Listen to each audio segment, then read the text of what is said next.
Welcome back. This is Fundamentals of Micro and Nano Fabrication. I'm Sushobhan Awasthi from IC Bangalore, and this will be the concluding lecture on the module of additive processing and physical vapor deposition. We shall finish the discussion on metallization. So, in the last lecture we looked at that the fact that there are multiple metal layers in silicon, that when we are making contact with metal and silicon we have to discuss some details such as the contact resistance, the formation of silicide, and those details affect the recipe and the temperature at which the substrate can be taken to. Typically after metals you do not heat up the substrate because of these issues, but if you do have to, then you must select the appropriate metal and the appropriate temperature. In this lecture we shall discuss another very important problem with metals, which is electromigration, and then we will transition to other one more issue, which is diffusion and use of barrier layers. Alright, so let us get started. So, what is electromigration? So, supposing you take a metal line in a fabricated device. So, this is what you are looking at. So, there is no silicon here, this is simply a metal line that is sitting on silicon, that is sitting on silicon, and you are taking a top image. Supposing on the right hand side of this device is a positive voltage and the left hand side is grounded. So, the current is flowing from right side to left hand side. Because of the dimensions of these metal lines in microfabrication tends to be small, and also metal tends to be very conductive, the current densities can be fairly high. So, in this case assume it is around 10 power 5 amps per centimeter square. So, the density is high, but if you do the calculation of a cross section of an actual metal line, the actual amount of current is maybe 1 amps or so. Right. So, if you keep flowing this current for a long time, what people have noticed is that with aging, the metal lines start to degrade. So, if you look at this figure again, you will actually see that this is the aged figure.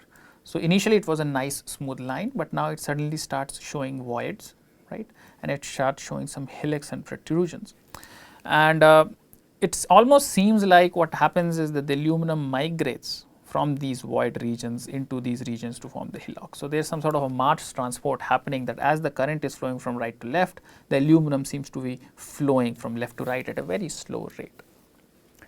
And the other observation was that this problem seems to become worse as line becomes thinner, which obviously was happening as the devices were being scaled due to Moore's law. So, this was a huge problem for reliability, because even though your silicon is very reliable and the devices are very good in complicated circuits, with time the metal lines would degrade, the delay of the line would increase, or they would just fail, which would mean the devices would fail. So, this is the issue, right. So, the issue is aluminum is moving. Now, when aluminum is moving, the first step that the first thinking that people, the first thought that came to people was that clearly this aluminum is diffusing. Well, diffusing by what mechanism? And the way to analyze that could be to compare the diffusivity that they are observing to the known diffusivity of aluminum through some of the known mechanisms. So, people had measured diffusion of bulk aluminum in aluminum, right. This is not silicon, this is aluminum diffusing in the line itself. So, there is a bulk diffusion of aluminum in aluminum, and turns out the activation energy for that process is 1.4. Aluminum can diffuse on the surface, the activation energy for that was 0.28. The grain boundaries, so remember these are not single crystalline aluminum, right, these are polycrystalline films, because we are just depositing them through some physical vapor deposition process. So, the grain boundary mediated diffusion has a activation energy of 0.4, 0.5, and in some cases the grain boundary and the bulk diffusions combine to give you some two-dimensional features which have an activation energy of around 0.6. So, what people were able to show was that what is actually happening in this film is that you have grains, right, and these grains are of random orientation, because in physical vapor deposition we are not necessarily trying to grow an oriented metal film, we are just doing an evaporation. And what is happening is that as the current flows from right to left, the electrons flow from left to right, and it is that flow of electrons, just the sheer number or momentum of the electron, that pushes on these grain boundaries, and by pushing on these grain boundary moves the material out of the way, and that is what ends up causing this electromigration. Right. So, just empirically, just comparing these barriers, the activation energies, they were able to actually conclude that this is the sort of mechanism that is happening. So the measured for electromigration, the measured values were around 0.5, 0.6, and because those values match with the grain boundary and the grain boundary plus bulk diffusion, those are the mechanisms that are probably causing this. Okay. Now, another interesting piece of insight came from a very interesting but probably serendipitous or lucky discovery, is that the electromigration changes if you change with very small amounts of impurities in the metal. So, in this case, it is a little complicated slide, so please bear with me. So, what we are looking at is failure time. So, assume that if there is electromigration, ultimately the device will fail, right. So, what is the time before the device fails? If the electromigration is really bad, the failure time will be really small, and ideally speaking, you want the failure time to be as large as possible, which means the electromigration is as low as possible, correct. So, good is in this direction. So, you want to go up. Now, the x-axis is cumulative failure percentage. Now, you see this is a stochastic process. It can happen at a certain rate, but different lines would have different thicknesses, so it would affect different lines differently. So, there would be a cumulative failure. So, so what you have to do is say you have to measure 100 devices or 1000 devices. So, some devices would fail early, some devices would fail late. So, you would have these statistics. So, at some point, so for any, what you would do is you would test 1000 devices and you would plot at what point they failed, and you can then plot a cumulative figure, right. So, you would start seeing failure at some time, and then as more and more devices failed, you would accumulate the failure rates and ultimately reach 1. And so, what this curve is trying to tell you is the rate at which the migration is occurring. So, everything would be monotonically, any curve would be monotonically increasing in this graph, but if you have for a given cumulative failure, say if the time it takes for 50% of the devices to fail, if your failure time is larger, then that means your electromigration problem is less. So, for the same cumulative rate, if your failure time to failure is higher, it is better. Okay. All right. So, with that, let us analyze the data. So, what they found was with 100% aluminum, you actually had some amount of migration. This is your base case or control case. As you added a little bit of copper, the failure time increased, which basically means the device took longer to fail. Right? So, 50% of the devices took longer to fail. If you add up to 4%, it takes even longer to fail. So, this is more migration, that is less migration. So, clearly if you were to make a contact, or you were to make not a contact but a metal line, it is better to make it with 96% aluminum and 4% copper than it is to make with 100% copper, 100% aluminum. And the reason for this is the addition of impurities tend to slow down the self diffusion. So, a lot of this movement is because aluminum is diffusing in aluminum. If aluminum has to now diffuse into a copper aluminum matrix, the diffusion is a little bit slower. Now, the canonical story that I have heard, I do not know if it is true or not, is the reason the author actually was able to see the copper is that he was using E-beam, and the E-beam was slightly misaligned, and so the electron beam was not just falling on the aluminum crucible, but also a little bit of falling on the hearth, which is made of copper. So, that allowed them to get a little bit of copper into their system, and then they saw much lower electromigration rates. I do not know if that is a true story, but it is an interesting story nevertheless. All right, moving on. The second thing that people saw they could do to improve reduce the problem of electromigration and improve their reliability is to use higher melting point metals. So, if you look at the activation energy for migration on the y-axis and you plot it versus melting point of a certain metal. So, this is tin, a very low melting point metal, aluminum is a little higher. If from aluminum you go to something like cobalt, which has a higher melting point, it tends to have even a higher activation energy for migration. So, if you were to convert all your aluminum lines to cobalt lines, you can probably make them more reliable. Of course, cobalt has much higher resistivity, so the resistance of your lines will be a little worse, but if you can live with that optimization for high reliability, maybe that is something to be done. Also very interesting is if you look at some of these silicides which are plotted up there. So, platinum silicide, tungsten silicide, moly silicide, tantalum silicide and tungsten silicide, they also tend to be very high melting materials, as we discussed in the table before, I think in the previous lecture. So, these silicides are actually much better for conductivity or for reliability, not for conductivity, for reliability, because they have much higher activation energies for migration. So, in devices where reliability is more important, say in military grade, satellite grade devices, people often moved away from metals such as aluminum into metals such as either into silicides or to metals such as tungsten, cobalt, which tend to have higher melting point. Now, let us have a discussion on how do you actually prevent electromigration, supposing you cannot get away from aluminum. So, you have the same aluminum and that aluminum is diffusing. Is there anything we can do from a morphological standpoint to actually prevent the problem? So, the answer is yes, and we shall discuss what we can do with under two cases. So, the first case we shall talk about is what happens when we change the grain size. And the second thing that we will discuss is about how we can change the geometry. So, first we shall discuss how grain size or morphology affects things, and second we will discuss how geometry or width of the line affects things. So, first take grain size. Now, let us take two cases. So, what you are looking at is the top view. So, you have a metal line. So, here is a metal line and you have zoomed in. So, you can actually see some grains. So, this is some random grains that I am representing with hexagons and triangles. And say the current is flowing from right to left, which means that each of these grain is seeing a force from the electron flux that is going from left to right. Now, compare this random grain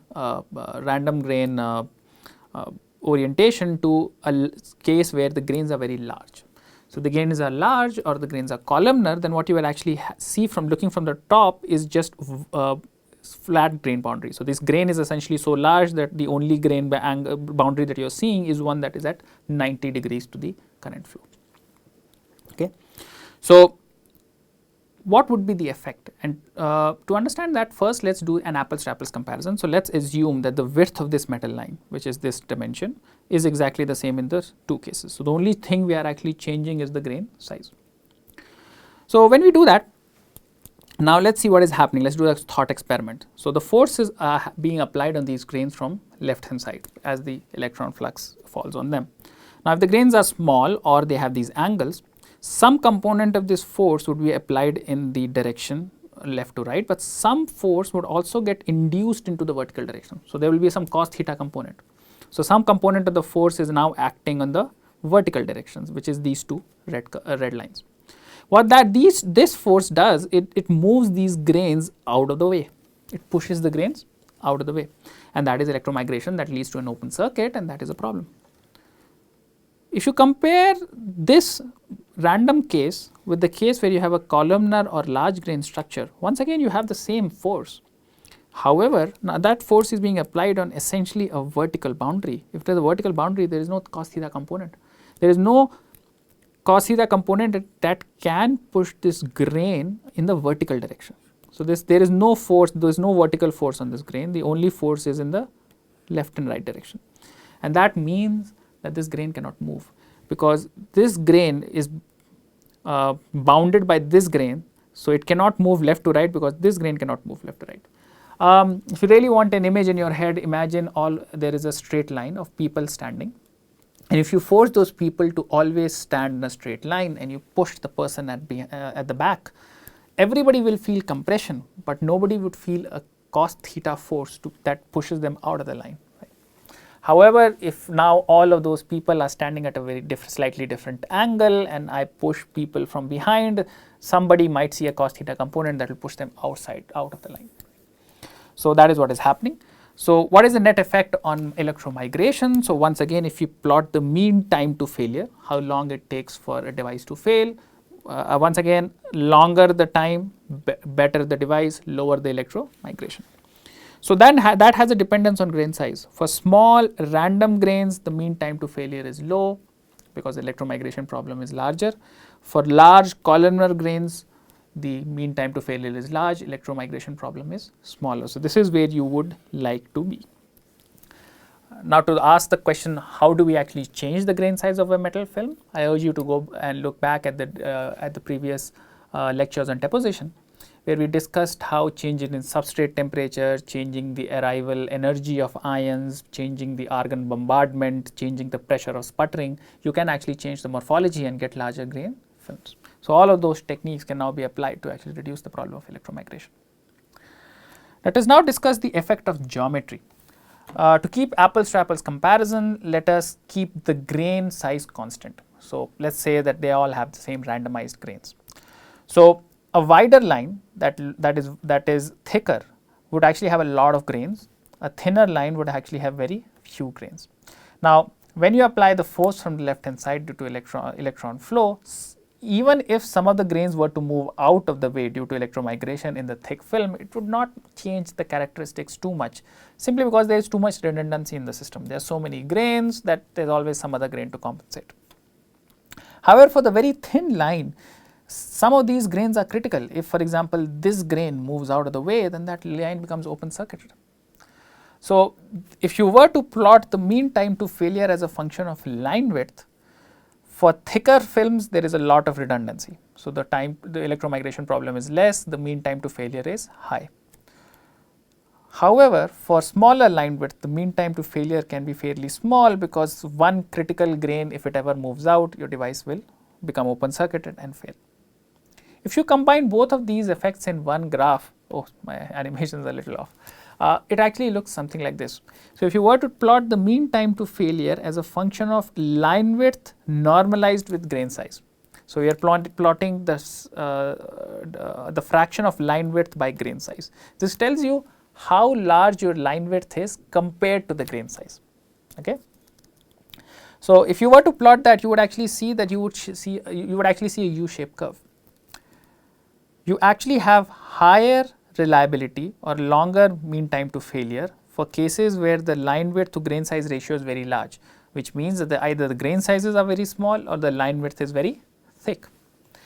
You would also get high reliability for the case where the line width to grain size ratio is very small, which means either the line width is very small or the grain size is very large. However, somewhere in the middle, often if this ratio is around 3, you actually have the worst of both worlds. Neither do you have enough redundancy to work around electromigration, neither do you have small enough neither do you have large enough grains to actually prevent electromigration. So, your reliability is actually the least somewhere in the middle. Okay. So, this is the region that you would like to avoid. This is the most defect prone or the least reliable case. You always want to tune the morphology. So, either you have redundant pathways or you have a columnar looking structure. Okay. So, this is the take home message. So, this is how you can tune geometry or grain size or deposition. Something has to be tuned such that you get better reliability. Another thing that people do is to use higher melting point metals as barriers. So, supposing you had that aluminum line, if it has no voids, which is at the start of its functioning, everything is good, the current flows. With time, you would accumulate a void where no current flows, and that is bad, the device fails. Now, you can replace all of aluminum with titanium, but titanium has much higher resistivity, would make your device, which would increase your ohmic losses and make the device slower. A common fix to that is to divide and conquer. Not just have aluminum, but also have titanium buttering it, right. So, you have titanium on the back and top. Supposing aluminum migration does happen and you are to create a hillock in a void in aluminum, the current can still flow. The device will not fail because the current can now go through the titanium and out there. This much transport in titanium would probably not significantly change your resistance, so not change any of your delays, but make sure the device does not fail. And titanium on its own will probably not suffer electromigration so much because it is a high melting point material. So, you have sort of used both the materials to their advantage and solve the problem of electromigration. So, this is called cladding, and cladding is often used to reduce this problem also. You can also solve the problem of electromigration by just having some redundancy in the system. Here is an example how. So, supposing you had two different metal layers. So, this is in this case people are using copper, but similar arguments can be made with aluminum. So, you have copper, the two of them are connected with the via. So, this is say M2 and this is M3. So, two different levels of metals that are connected through a via, and everywhere else is silicon dioxide. And the current flows from top to bottom. So, as the current goes from top to bottom, the electrons flow from bottom to top, which creates a pressure on this copper and it does electromigration. So, you create a void here. Right? And as more and more current flows or as time goes by, this void will keep becoming bigger and bigger, and you will see a creeping increase in your resistance. A better design that circumvents this problem without changing anything is it creates a reservoir. So, when you are trying to create a connection between the top copper and the bottom copper, you can always overdo it and create this extra layer of copper, which prima facie does not do anything to improve resistance, but it solves the problem of electromigration. Because now when the current flows, there is always this reservoir where the voids can be, and even if you create a void here in the critical path of current flow, you are actually not changing the resistance too much. So, with time, the change in resistance that you observe here will actually be much less than the change in resistance that you actually observe here, which is solving this problem by just superior design or more robust design. After electromigration, another very important aspect to discuss is the industry's movement to copper from aluminum. So, aluminum has great things going for it. It's low cost, it can be deposited through several different techniques fairly easily. It forms relatively good contacts with silicon. Due to anneal, it creates great interfaces. It has very low resistivity, I think the third or the fourth lowest in the whole periodic table. All of these is great. However, aluminum suffers through electromigration, and as devices kept becoming smaller and smaller, even aluminum's resistivity reached its limit, and the device speed was decided by the delay in the metal line. So, the only way forward was to increase the resistivity, which meant a movement from aluminum to copper, which has a very high conductivity. Now, one of the challenges with copper is a very potent defect in silicon. Any diffusion of copper into silicon would actually kill your device performance very easily. That is not the case with aluminum. So, while there was this pressure to go from from aluminum to copper, but there was also this counter pressure to not use copper because copper would make your device worse. So, somebody had to figure this issue out. Now, how do we solve this problem of copper diffusion? Is through the use of barrier layers, specifically titanium nitride. The most popular implementation of that in a commercial device is called a Demoscene process, and of course, the details are much more complicated, but in a very simple way I will try to highlight what the process tries to do. So, supposing you have a silicon layer and you are trying to make contact to it, and assume there is a device here that I am not showing. You have some silicon dioxide in which you have cut a hole, and this is your tungsten via. So, this till now everything is normal. After that, if you were to make a copper interconnect, what you would ideally do is you would simply deposit copper. But as we discussed, once you deposit that copper, and even at back of the end processing temperatures of 400 C or so, this copper will start to diffuse through the silicon dioxide layer, go to your silicon, kill your device. So, that is not acceptable. So, what people actually do in the Demoscene process is they deposit a thin layer of titanium nitride. Now, titanium nitride is so dense and such a high temperature material that it does not allow too much diffusion.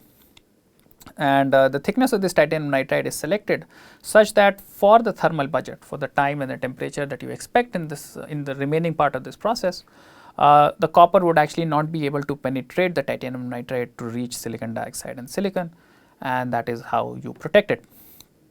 And this titanium nitride is conductive, and it is conductive enough that this thin layer of titanium nitride between the copper and the tungsten would not significantly change your series resistance. So, till now it is good. So, what you have is you have a metal, you have a cladding. So, this titanium nitride is a cladding. Then you do your patterning of copper just like you would do normally, and along the way you also pattern your titanium nitride. Then you do a conformal deposition of titanium nitride all around, right. So, now this is a cladding that is not just on the top, but also on the sides. So, all the fundamentals that we discussed on what will actually give you edge coverage and what will give you conformal depositions, under what conditions will you get conformal depositions, those apply. You need to be smart in your deposition chemistry and deposition process such that you actually deposit a nice uniform titanium nitride layer on the sides that is also of the correct thickness. Once you do that, then you deposit silicon dioxide. This is done even if there is in any other process which involves multiple metal layers, and then you do some lapping and polishing just to smoothen things out. So now what you actually have is you have a cross section of a copper that is going somewhere, but all around that copper is the titanium nitride deposition, and this cladding is what actually prevents from this copper from leaking out or diffusing out and preventing contamination, and this is what the Demoscene process is. So with that, we'll end metallization and the discussion on metallization.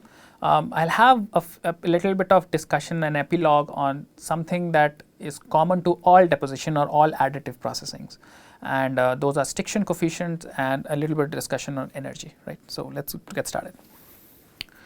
So if you look back at all the things we have done in additive processing, we started from diffusion, we did implantation, we did chemical vapor deposition, we did ELD, we did evaporation, we did sputtering. And if you go and look back at the details, you will realize that the energy of depositions in all these cases was slightly different. And that actually has a huge bearing on the sticking probability. So stiction coefficient or sticking probability is one thing that I have till now in all the lectures assumed to be 1. Practically that is not the case, it actually changes. But to what extent does it change and under what conditions will it change is the subject of the slide. So it turns out the sticking coefficient is 1 under 2 extreme cases. Case number 1, if the incoming atom or ion or any material is at very low energies. So if it's coming very gently, then the stiction coefficient will be 1. The second option, if it is coming with an extremely high energy, the stiction coefficient is 1. So what are the 2 extreme cases where this will occur for, among the techniques we have learnt? So evaporation, which is the most gentle, or maybe CVD, which is one of the most, the energy at which the material comes on the surface is essentially 0 simply because this is diffusion, right. There is almost no impact. So in that case, if the kinetic energy of the incoming atom is very, very small, the stiction coefficient is 1. There is almost no backscatter when CVD happens. Similarly, if you are doing ion implantation, where the energy was hundreds of kilo electron volts, so 10 power 5. So for 10 power 5 EV also, you would have a stiction coefficient very near 1 because it's just very small probability of something coming back. As you go towards ALD, where we looked at chemisorption, the energy is slightly higher, or if you start looking at evaporation, the energies are slightly higher, but still low enough that by and large the stiction coefficient is more than 0.9, so we assume whatever comes on the surface sticks. Once you start getting to a few EVs, 10 to 100 EV, that is where sputtering happens, and at those type of energies the stiction coefficient is actually the lowest. It can be as low as 0.2, 0.3, which basically means only 20% or 10% or 25% of the material, incoming material is actually sticking to the surface, rest all is getting backscattered. So, the sticking probability is least in sputtering, and that is where we had to take into account of this phenomena when we are trying to do when we are trying to model the deposition rates. Okay. Once you start increasing the energy again, you reach that implantation regime, and the sticking coefficient starts going back up again. We can talk about this whole phenomenon in terms of kinetic energy of the incoming atom or flux. We can also talk about this in terms of an effective temperature. So typically CVD ALD tends to happen at around 100 to 500 Kelvin. So that is what these ranges are. At higher temperatures or higher implant temperatures, which is what you have under plasma, the sticking coefficient becomes low, and at very, very high temperatures equivalent to what is there in an implantation system, which is 10 to the power 8 Kelvin or equivalent, the sticking coefficient again rises. Okay. Finally, a general discussion on, practically speaking, which types of techniques are used to deposit what. Now, there can always be exceptions. You can always deposit metals using CVD, but that is not primary goal. You can always deposit silicon using evaporation, but that is typically not done. So what is typically done? What is the first thing to try if you are trying to deposit metal? So if you are trying to deposit epitaxial silicon, I would suggest you start with APCVD or LPCVD, which gives you a relatively clean and perfect growth lattice matched silicon, right? Typically this needs to happen at temperatures that are high, so 1000, 1100 degrees C types. We can also do polysilicon. In this case the material is not epitaxial. You would lose in grain size and orientation, but you would gain in terms of temperature. You can actually deposit polysilicon at much lower temperatures. But I would still recommend depositing APCVD or LPCVD, simply because the other than grain size, there's also an danger of having impurities, and those tend to be lower in LPCVD or APCVD methodologies. You might have to deposit insulators. If you are trying to do silicon nitride, commonly used things are LPCVD or plasma enhanced CVD. The difference between these two is just the temperature at which you do the deposition. If you are trying to do something for diffusion masking, maybe LPCVD and its high temperatures are okay, but if you are just trying to do some passivation or low temperature dielectric, you may want to use plasma enhanced CVD. Silicon dioxide, the highest quality is always gained by native oxidation, which we have discussed a lot, but that requires high temperatures. If you want to deposit things at lower temperatures, you might want to go to CVD or plasma enhanced CVD approaches. If you want to deposit things at silicon dioxide essentially room temperatures, you might have to look at ALD or sputtering. Okay, but these types of films tend to be only good for low cost dielectrics or as optical films. They are not necessarily very good insulators, they are not very good electronic films. If you want to deposit metals such as aluminum and aluminum alloys, you may want to deposit evaporation. You may want to use evaporation. However, for aluminum alloys, evaporation is not good because alloys in general cannot be evaporated, so you may want to use sputtering. These can often be deposited at much lower temperatures because high temperatures are not good for metals, they tend to diffuse. If you want to deposit tungsten for your VRs, you might want to do sputtering, though you can also do LPCVD if conformality is proving to be a challenge. The issue would be that CVD would require little higher temperatures. If you want a cladding layer or a barrier layer, titanium nitride is a good option. You can do it with reactive sputtering. You can also do it with MOCVD. If you want to do copper, you can do simple things like sputtering, but for sometimes you want very thick coppers. So, for example, you want a 1 micron or 2 micron or 5 micron thick layer of copper. In those cases, evaporation sputtering tend to be too wasteful. What people often use is electroplating, and that we had, I think, one slide on somewhere before. If you want to form a silicide or you want to deposit a silicide, you can simply deposit the titanium in this case. So, for titanium silicide, you just sputter the titanium and then do a reaction with silicon to form the silicide. And different silicides require different temperatures. Depending upon your thermal budget and your appetite for high temperatures, you may have to appropriately choose a metal and an appropriate silicide. So, with that, I think we have come to the end of this module. From now on, you will have a module on photolithography, and this ends both the sub module of physical vapor deposition and the larger module of additive processing. Thank you.